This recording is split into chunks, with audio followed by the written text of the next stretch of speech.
നിങ്ങൾ internationally qualified ആയ ഒരു രജിസ്റ്റർഡ് നേഴ്സാണോ? ഓസ്ട്രേലിയയിൽ ഒരു രജിസ്റ്റർഡ് നേഴ്സായി വർക്ക് ചെയ്യാൻ ആഗ്രഹിക്കുന്ന വ്യക്തിയാണെങ്കിൽ ഈ വീഡിയോ എന്തായാലും നിങ്ങൾക്ക് യൂസ്ഫുൾ ആകും. കാരണം പുതിയ അപ്ഡേഷൻ വന്നിട്ടുണ്ട്. അതെന്തൊക്കെയാണെന്ന് നമുക്ക് ഡീറ്റെയിൽ ആയിട്ട് നോക്കാം. ഓസ്ട്രേലിയൻ ഗവൺമെൻറ് ഇപ്പോൾ 2 സ്ട്രീംലൈൻഡ് പാത്വേസ് ആണ് ഇൻട്രൊഡ്യൂസ് ചെയ്തിരിക്കുന്നത്.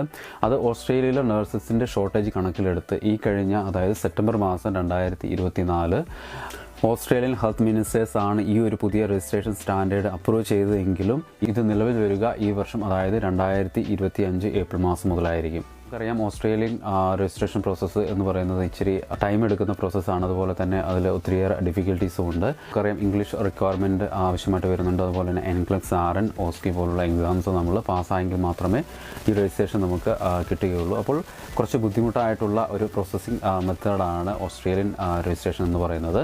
അപ്പോൾ ഈ ഒരു പുതിയ അപ്ഡേഷനിൽ എന്തൊക്കെ മാറ്റങ്ങളാണ് കൊണ്ടുവരാൻ അവർ ശ്രമിക്കുന്നതെന്ന് നമുക്ക് നോക്കാം. Nurses and midwifery board of Australia അതുപോലെ തന്നെ ഹെൽത്ത് പ്രാക്ടീഷണർ രജിസ്ട്രേഷൻ ഏജൻസി അല്ലെങ്കിൽ AHPRAയും അപ്രൂവ് ചെയ്യപ്പെട്ടിട്ടുണ്ട്.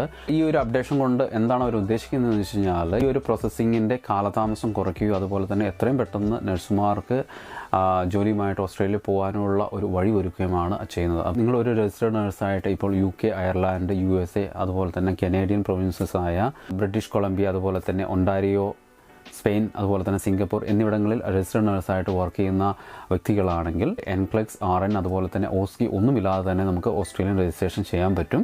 കൂടാതെ നിങ്ങൾ 2017 ശേഷം ഏകദേശം 1800 അവേഴ്സ് വർക്ക് ചെയ്തിരിക്കണം എന്നത് മാൻഡറ്ററി ആണ്. ഓസ്ട്രേലിയയിൽ ഒരാഴ്ച ജോലി ചെയ്യുക എന്ന് പറയുമ്പോൾ ഏകദേശം 38 അവേഴ്സാണ് അവർ കാൽക്കുലേറ്റ് ചെയ്യുന്നത്.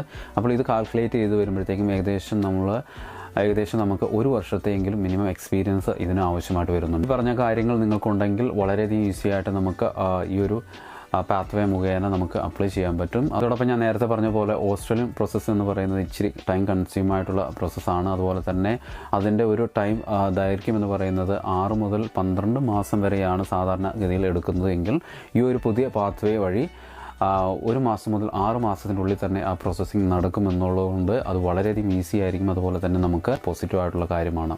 അതുപോലെ തന്നെ നമ്മൾ ഈ പറഞ്ഞ രാജ്യത്ത് ആണ് വർക്ക് ചെയ്യുന്നതെങ്കിലും ഇംഗ്ലീഷ് റിക്വയർമെൻറ്റ് ആവശ്യമായിട്ട് വരുന്നുണ്ട്. പക്ഷേ ആ ഒരു പ്രൊഫഷൻസിയുടെ സ്കോർ എത്രയാണെന്ന് ഇതുവരെയായിട്ടും അവർ പുറത്തു വിട്ടിട്ടില്ല. എന്തായാലും ഒരു പ്രൊഫഷൻസി ആവശ്യമായിട്ട് വരുന്നുണ്ട്. അതുപോലെ തന്നെ വരുന്നുണ്ടെങ്കിൽ പോലും അതിൽ ചില അഡ്ജസ്റ്റ്മെൻറ്റ് വരാൻ സാധ്യതയുണ്ട്. അപ്പോൾ ഇതിനെക്കുറിച്ചുള്ള എല്ലാ ഡീറ്റെയിൽസും നിങ്ങൾക്ക് ഡയറക്റ്റായിട്ട് കോൺടാക്റ്റ് ചെയ്യാവുന്നതാണ്. അവരുടെ കോൺടാക്ട് ഡീറ്റെയിൽസ് നമ്പർ എല്ലാം ഞാനിവിടെ കൊടുത്തിട്ടുണ്ട്. അതുപോലെ തന്നെ ഇതിൻ്റെ കൂടുതൽ അപ്ഡേഷൻ നമുക്ക് ഇതുവരെയായിട്ട് ലഭിച്ചിട്ടില്ല. കൂടുതൽ അപ്ഡേഷൻ വരുമ്പോൾ നമ്മൾ തീർച്ചയായും അതിനെക്കുറിച്ച് വീഡിയോസ് ഇടുന്നതായിരിക്കും. അപ്പോൾ ഈ വീഡിയോ നിങ്ങൾക്ക് യൂസ്ഫുൾ ആയിട്ടുണ്ടെങ്കിൽ നിങ്ങൾ മറ്റുള്ളവർക്ക് കൂടി ഷെയർ ചെയ്യാൻ ശ്രമിക്കുക. ഇതുപോലുള്ള ഇൻഫർമേറ്റീവ് വീഡിയോസിന് വേണ്ടി നമ്മുടെ ചാനൽ സബ്സ്ക്രൈബ് ചെയ്യാൻ മറക്കല്ലേ. Thanks for watching this video.